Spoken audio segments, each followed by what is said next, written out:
સુરતમાં પડેલા અતિ ભારે વરસાદના કારણે માંગરોળ તાલુકામાંથી પસાર થતી કીમ નદીમાં ભયાનક પૂર આવ્યું છે। કીમ નદીનું જળસ્તર સતત વધી રહ્યું છે, જેના લીધે નદીના પાણી આસપાસના અનેક ગામડાઓમાં પાણી ઘૂસી ગયું છે।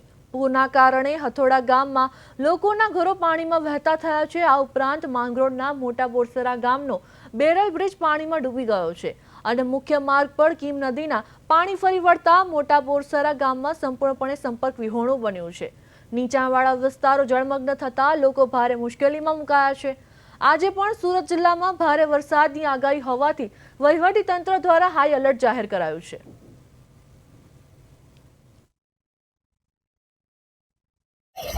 સમગ્ર સુરત જિલ્લામાં ધોધમાર વરસાદ અને ઉપરવાસમાં ભારે વરસાદના કારણે કીમ નદી ગાંડીતુર બની છે।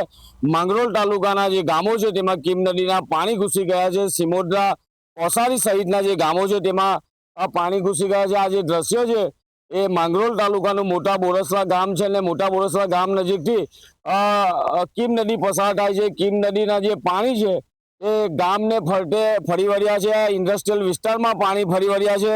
ખાસ કરીને ઇન્ડસ્ટ્રીયલ વિસ્તારમાં આવેલી કંપનીમાં કામદારો ફસાયા હોવાની પણ વાત છે।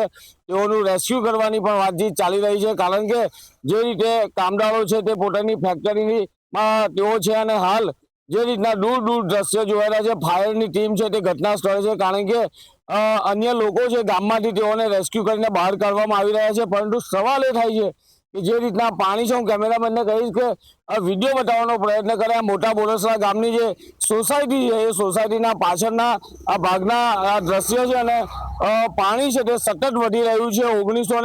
1994માં જે કીમ નદીમાં રેલ આવી તેની યાદ અપાવી દીધી છે। ગઈકાલે સિમોદરા, કોસારી સહિતના ગામોમાં પાણી ભરાયા હતા અને હજુ પણ કોસારી અને સિમોદરા જેવા ગામોમાં પાણી ભરાયા છે। તેઓને ગામજનોને રેસ્ક્યુ કરવાની કામગીરી ચાલી રહી છે। સ્થાનિક પ્રશાસન અને પોલીસની ટીમ છે તે ખડે પગે કામગીરી કરી રહી છે। આજ ફૂડ પેકેટનું વિતરણ પણ કરવાની છે, પરંતુ આ મોટા બોરસરા ગામનું આ દ્રશ્ય છે અને આ જે માર્ગ છે તે સ્ટેટ હાઈવે અને નેશનલ હાઈવેને જોડતો માર્ગ છે અને આની પર મોટા બોરસરા ગામ આવેલું છે, પરંતુ જે રીતે કીમ નદીમાં સતત પાણી વધી રહ્યા છે તેને લઈને હાલ છે તે પૂર જેવી પરિસ્થિતિનું નિર્માણ થયું છે અને ગામજનો છે તે નીચાણવાળા વિસ્તારમાં જે પાણી ફરી વળ્યા તેમાંથી લોકોને કાઢવાની કામગીરી ચાલી રહી છે।